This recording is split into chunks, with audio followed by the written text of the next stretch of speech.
It would be like being with a partner and you going on a date and both being on your phones the whole time, and later on realizing you didn't connect at all. And it really started to highlight how important that connection was with myself, just as it would be with a partner, and spending like that radical, juicy, spiritual time with myself and really getting honest.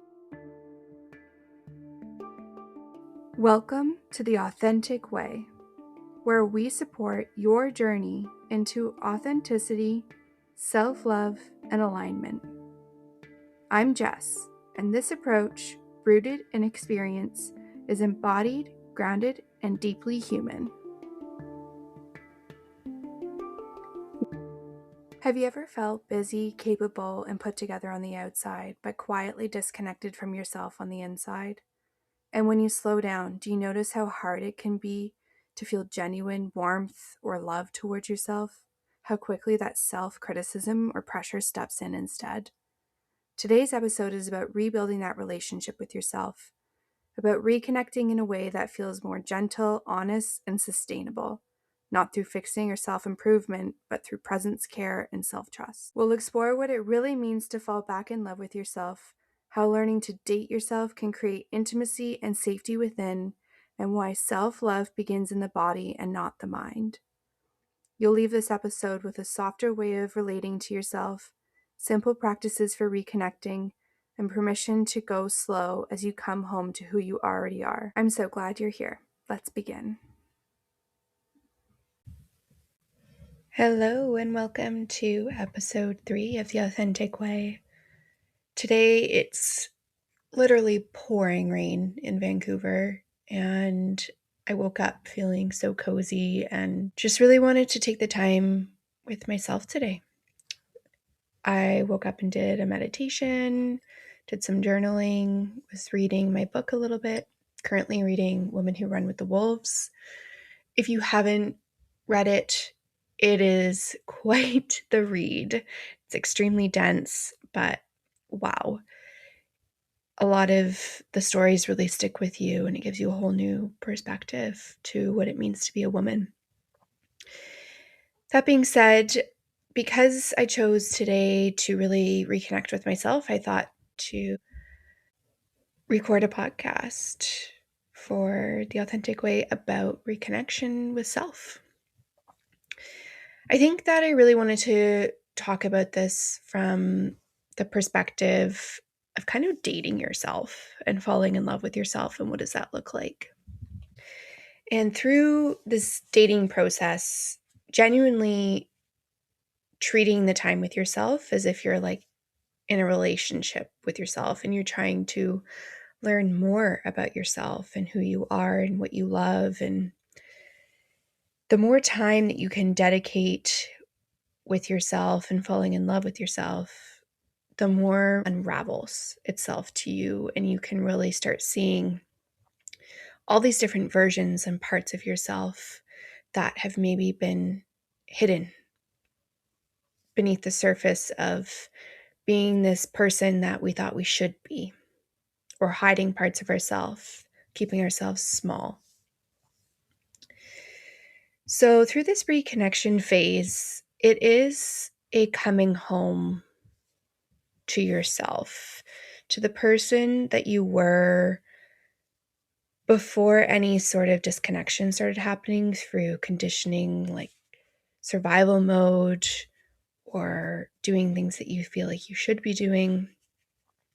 And you're falling in love with yourself as, I want to say, a remembrance. You're remembering who you are to your core without any external factors. And we're not necessarily in a self-improvement phase here, but more focusing on who you actually are to your core and what is your essence, your higher self, your soul, your spirit, some people might say. And through this dating process, it isn't necessarily something that we can rush, but carving out extra time to spend with ourselves is extremely beautiful and a good start to the journey. I started this journey quite a while ago, a couple years ago, And I realized one day that I actually didn't love myself and I didn't actually know who I was. And something that kind of kept sparking that was I kept finding myself in these group settings and they would be like, tell us something about you. What's something unique about yourself? What do you do in your spare time? And I genuinely would blank at that question. And I thought, I don't really know. I guess I like shopping, going to concerts, and being with my friends, but I actually couldn't really come up with anything that felt true to me. And that was really sad. So I kind of set out on this self love exploration and to figure out who I was to my core. And it took quite a long time, but the process was really beautiful. And the more I kept seeing parts of myself show up, the more I was okay with how long it was going to take. And I'm still actively going through it. I mean, it never really goes away. As we enter new phases of our life or situations that might happen to us, we do have to take the time to reconnect to ourselves and really think who are we and how do we want to respond to this and what place are we coming from with that self-love. So a few signs that you might be disconnected from yourself could look like you're kind of just like living on autopilot and you're just going about life and not really actively making choices from your core and your essence. You're more just like going with the flow, being a chameleon, showing up to things, blending in, and not really actively making decisions from what might feel good or might not feel good. It could be making those choices based around these shoulds that I keep talking about. Like, should you be going to this event or this concert, let's say, just because everyone else is, but actually the music doesn't really resonate with you? You can see this through numbness or restlessness. Busyness is huge. Like staying busy and ignoring time with yourself, you're kind of avoiding this quiet liminal space with yourself to actually give yourself the opportunity to connect. And you've lost any sort of touch with joy or creativity, desire, let's say, intimate moments with yourself. And typically, you can see or feel a lot of this through the body and not the mind. You'll notice like your nervous system safety starts firing and things aren't really feeling that great. And you keep trying to do new things to cover that up or to stay distracted, maybe from the feelings that you're actually experiencing. And when you start learning to listen or feel in your body instead of overriding those feelings or emotions coming up, you can actually start hearing what it's telling you that it needs. Sometimes this can come up through anxiety. It can come up through feeling unsure, a lot of questioning. But maybe you convince yourself that questioning isn't the answer and to just override it and comply. Once you start forming a relationship with yourself, this relationship to your intuition becomes so much deeper and stronger, and it becomes more natural to listen to. And over time, that trust muscle just starts getting stronger and stronger and stronger. And the questioning that comes in, AKA this anxiety that kind of looms over us, typically tries to distract you from that intuition because of the external factors around these shoulds and not necessarily what you're actually wanting in that scenario and what you're actually maybe needing. Your body could be begging you for some slowness, some quietness. There's this like internal narrative or fight, let's call it, of wanting more but wanting less at the same time. And because you want less, you just end up choosing more because it feels more sustainable or doable, because wanting less can be scary when you don't really have a relationship with yourself. And in that phase of wanting less, it is so easy to let your nervous system with familiarity take over, because wanting less is this liminal space. It is kind of uncomfortable when you're not used to it. And that uncomfortable place can take quite a while to figure out, what is this quietness? What is actually going on? What is my body saying that it needs or wants? And one of the best ways that I've been able to start this reconnection with self and actually leading from a place of my body, more of a somatic experience, is through creative outlets and expression. Some of this may have looked like writing, like journaling, art, music, verbal journaling through voice notes, knitting, painting, drawing, creating events, or doing something that felt like it was using any sort of creative muscle in your body. Through this creation process, you really are letting go of the control here, and you're allowing your body to just take over and let the intuition take over. It softens this area of you, like the overthinker and the planner and the inner critic, helping you step out of any sort of like judgment and control area. And when you are in this creative flow or space, parts of your brain tied to emotion, memory, or sensation can come online, and allowing you to actually feel the emotional process rather than suppress. And that's why using, let's just say, painting, a lot of emotions can come out. And every day, if you decided to take 10 minutes to use your watercolors and paint, it'll look different every day based off of your emotions coming up. When you are actually in the creative flow, your cortisol levels drop, shifting this brain out of like survival mode and into more of a calmer, peaceful place, a regulated state. And also, your dopamine tends to rise, creating this sense of like pleasure that can help reinforce the continuation of that creative space. And it feels so good that you just want to keep going with it. Phase, your nervous system regulation improves, meaning it becomes a lot easier to regulate for yourself. As humans, we will never always be in a regular state with our nervous system. That's just impossible. And our nervous system is meant to fire and come back down, fire, come back down. But when you have the nervous system regulation, you're able to regulate a lot easier and faster than maybe you have before.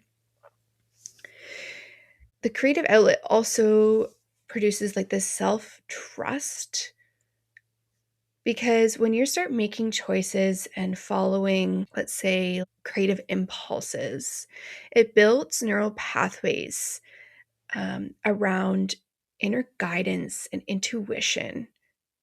You're trusting yourself to create from a place that you aren't controlling. Your body and your brain learns that it is safe to be yourself here, and it is safe to do what you need to do or express how you need to express.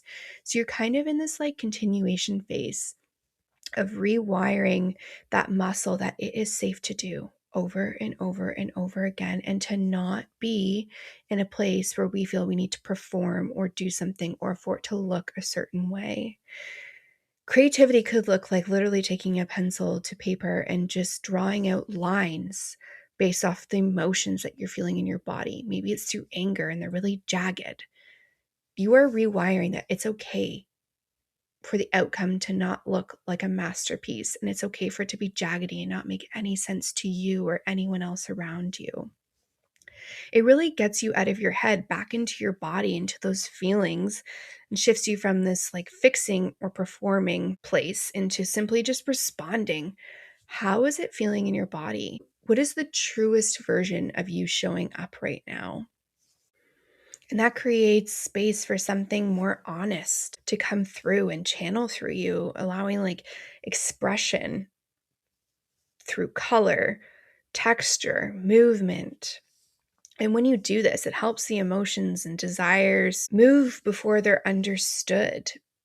This practice becomes a self listening practice, and it helps support the reconnection by letting yourself simply be seen as your most authentic version without anyone telling you what to do. This can also be seen through movement. And my journey, one of my favorite things that I found for myself was ecstatic dance. Through ecstatic dance, I was able to reconnect with myself in a way that I didn't really even know was true. For those of you who don't know what ecstatic dance is, it's a specific container provided for people to dance simply as they need to move their body. There's no rhythm, there's no specific movements or choreographs to follow. You can show up and just shake for the whole time, releasing any energy or stuck emotion in your body, or you can lay on the ground and cry. I've definitely done that. I've had some practices where I just needed the music to give me permission to cry. You can jump around like crazy. You can move really slow and start feeling into your body and finding different parts of your body that you didn't even know you could feel. All these new areas start coming online, and you can start connecting how your feet connect to the tip of your fingers and how they can be one line of movement. I didn't even know this could exist before. Before ecstatic dance, I was so stuck in my body. I couldn't figure out how to move because I was so worried about other people judging me, about other people seeing me move and laugh. Because I didn't know how to move, it took a long time to really put that together and figure out how I was going to connect my mind, body, and spirit into this movement practice. Once I kind of sat with the idea and really decided that doing steps in between, such as like maybe a dance class or something else, was actually way worse than trying ecstatic dance, I decided to give it a try. I really felt it in my intuition that it was time to go and just see how it felt. And the cool thing about ecstatic dance, once I was kind of given this option, someone had said to me, if you go and you decide it's not for you, it's such a supportive and free container that you can literally sit at the back of the room and just watch and absorb the energies in the room and feel everyone else's movement and witness them. And there's something really beautiful about that. And literally, no one will judge you because you can go and have whatever practice you need to have. So, knowing that that was an outlet for me, I was like, okay, I think I'm ready to try this. My partner actually does it. And when he was the one who encouraged me to go, I said, you are not allowed to come. I need to go on my own because I don't want to know anyone. I don't want anyone to witness me try to move. I want to be a complete stranger and just try. And that was probably like the best thing I could have done for myself because I went the first time and it was hard. It was really hard to let go of any performance or this idea that people were watching me. I was able to get into like maybe a 3 to 5 minute flow state with it. And all of a sudden, this like panic came over me once I came out of that of like, oh my gosh, I don't know what just happened, but my body actually did take over and I let go of my mind. My ego left this room. And then I started to panic that people maybe witnessed that and that people maybe were judging me because I probably looked really bad and really uncoordinated. So I was really thankful to be able to reach this flow state the first time, even though it was for such a short amount of time, because it made me realize that it is possible to get there and it is possible to have a dance practice that is like that. I started looking at everyone around me and witnessing that there was maybe 50 or 60 people in this room that they were all able to let go. And that felt expansive to me. That felt like it was a possibility for me to do the same.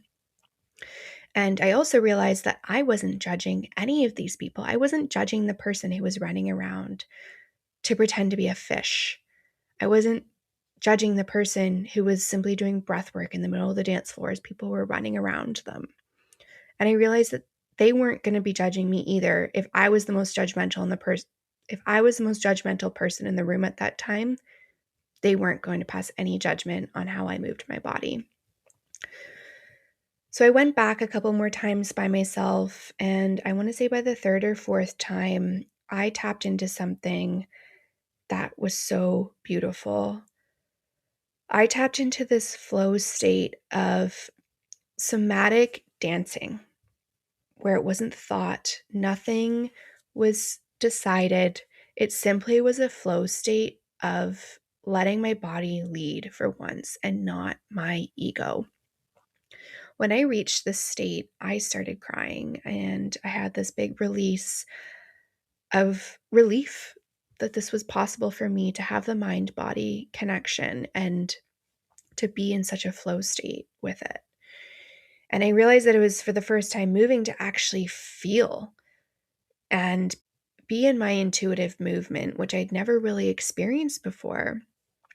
Letting your body lead is like feeling your temple for the first time. Just how beautiful it is and how much we should honor it. Through this movement, it really reconnected me back to myself because it kind of brought my attention back into my body and away from this constant chatter or control of my mind. And through the dancing, I started to feel that my body actually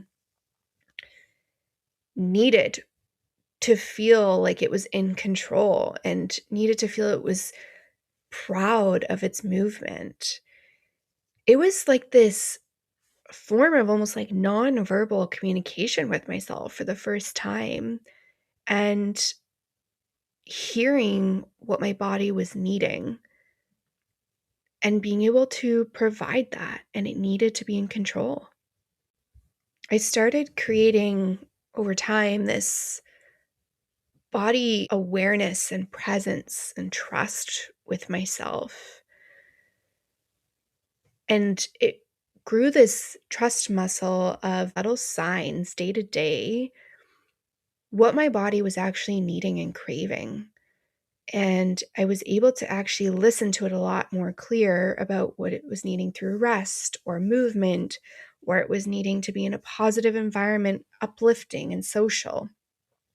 This reconnection was so life-changing for me.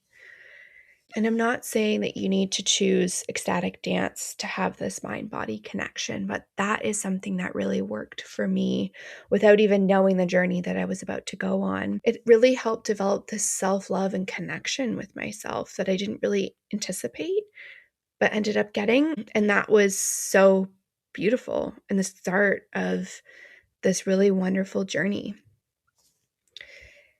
When I started falling in love with myself, it was like feeling the softening towards who I already was and letting go and leaning more into this curiosity place of how each time I connected with myself more, this craving for more kept coming up.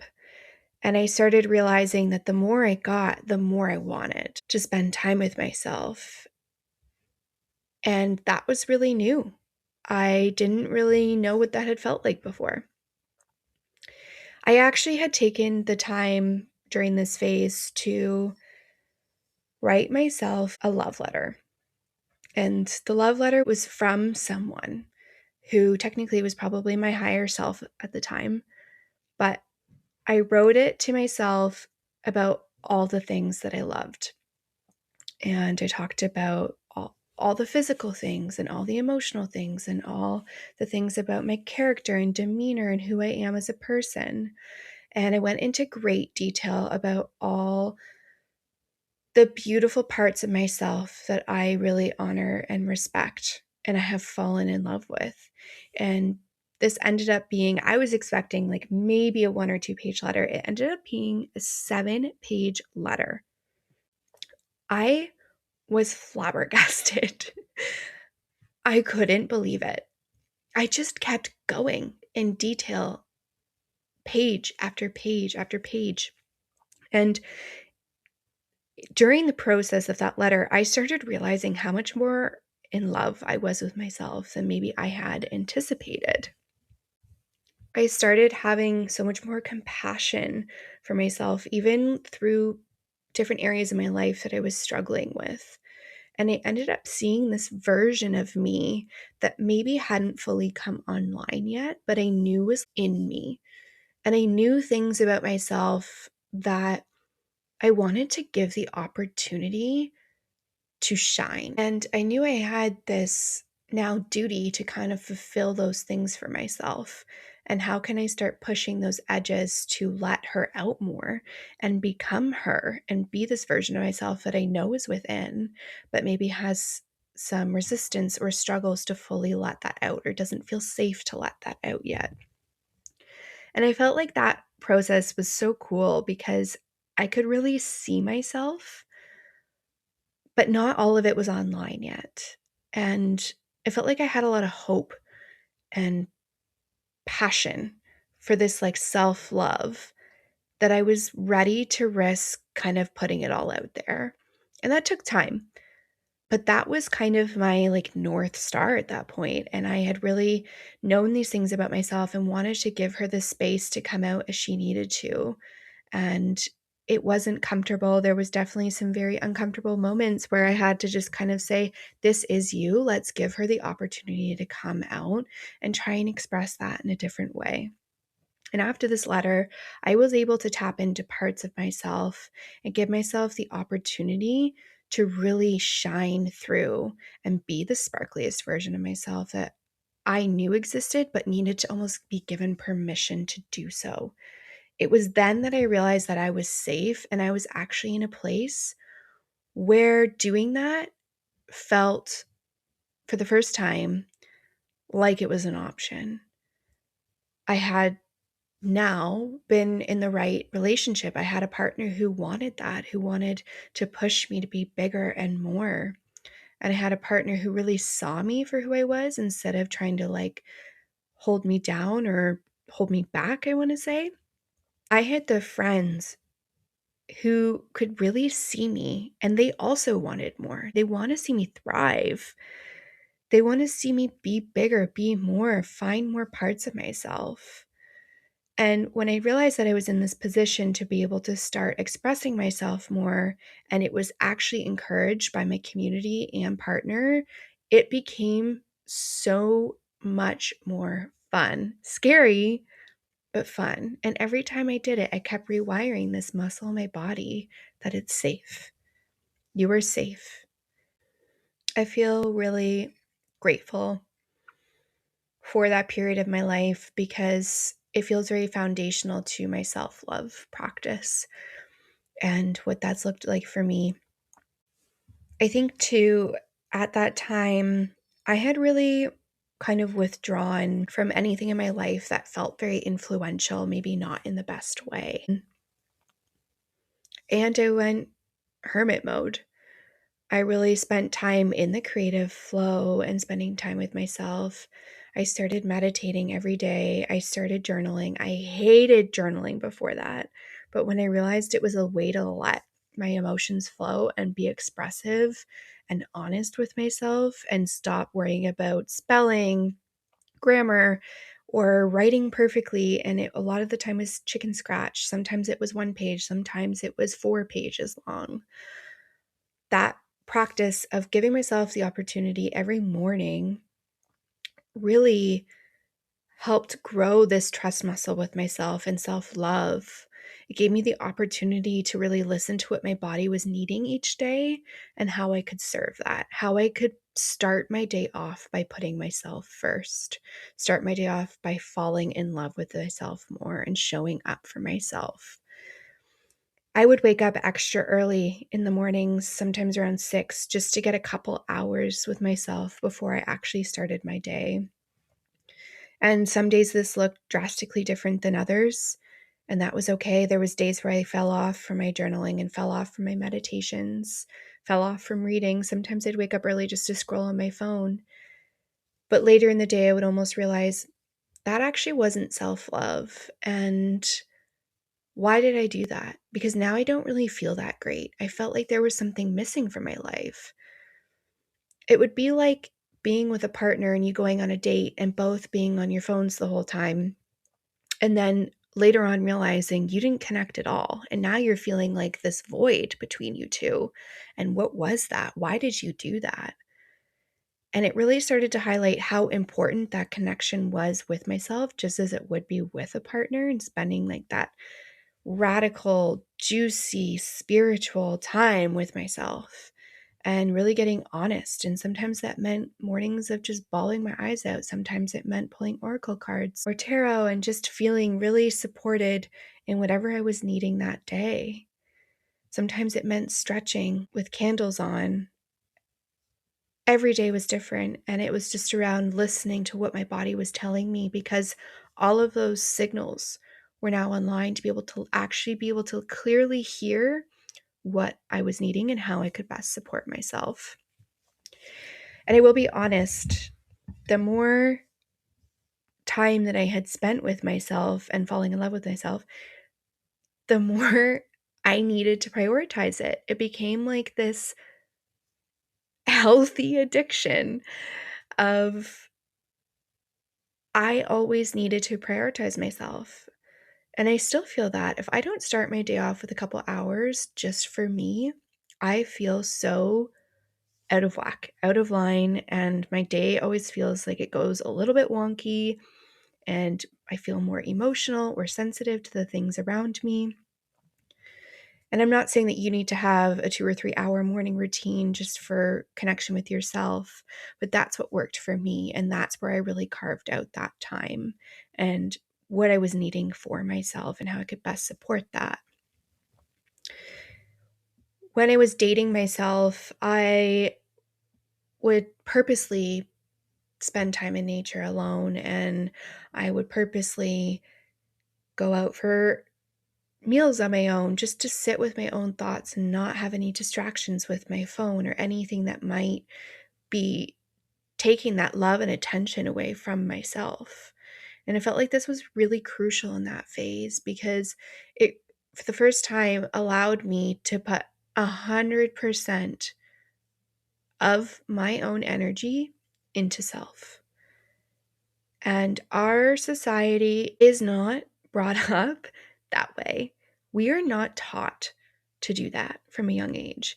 We are taught to be productive, to help other people, to be busy, to have all of these things done, to somehow fit in 8 or 9 hours of work every day, going to the gym or working out, making dinner, doing laundry.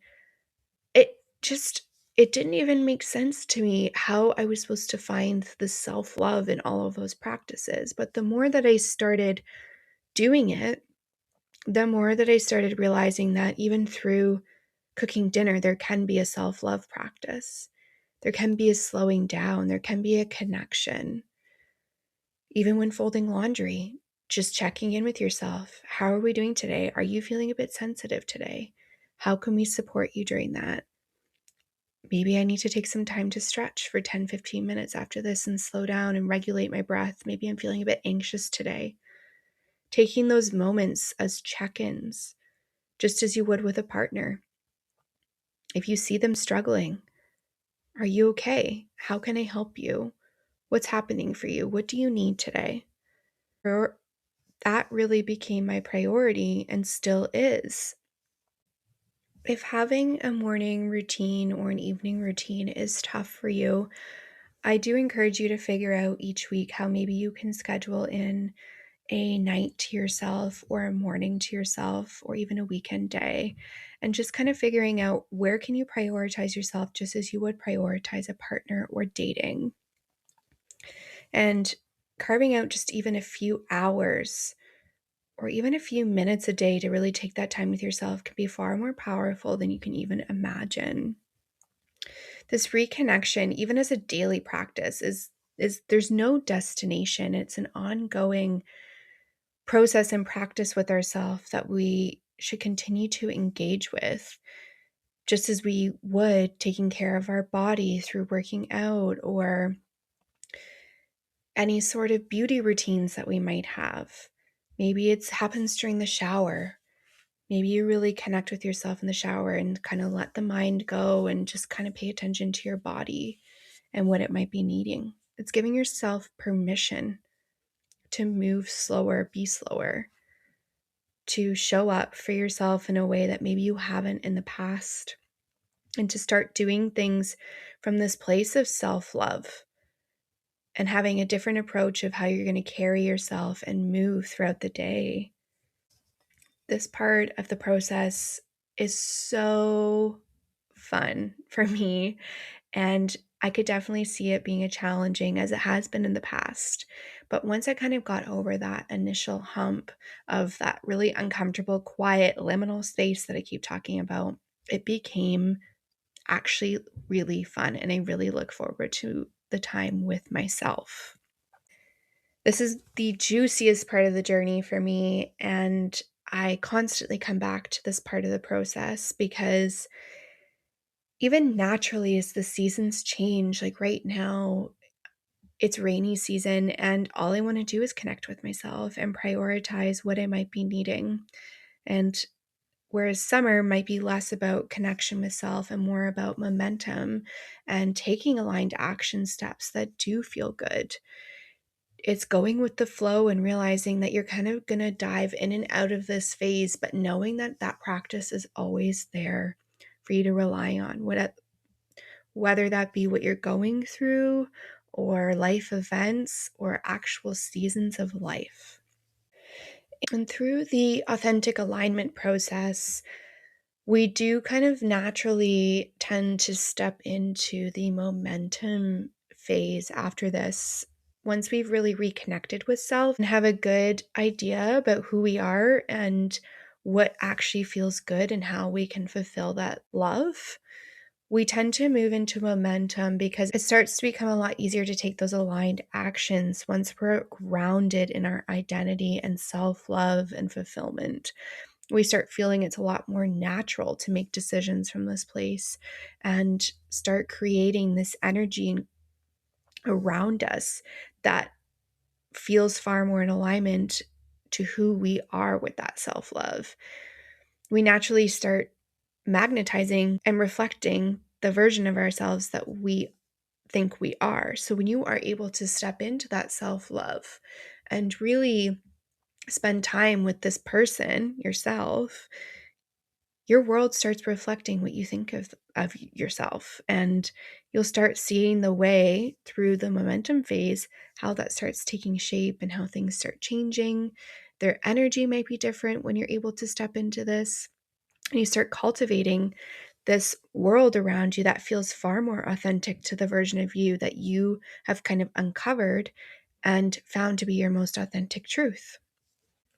I hope that you can all find time to reconnect with yourself, and it's going to look different for everyone, and sometimes it takes time to figure out what it is that creates that container for yourself. So please don't be hard on yourself or try to rush this process, because you will know when it's starting to feel rush or feels like you're applying pressure. It should feel like a really beautiful practice. Like I've said, equivalent of falling in love with someone else. It starts to feel natural and slow and purposeful. It starts to feel intentional and grounded, and it just feels like, yes, this is right and this is how it should feel.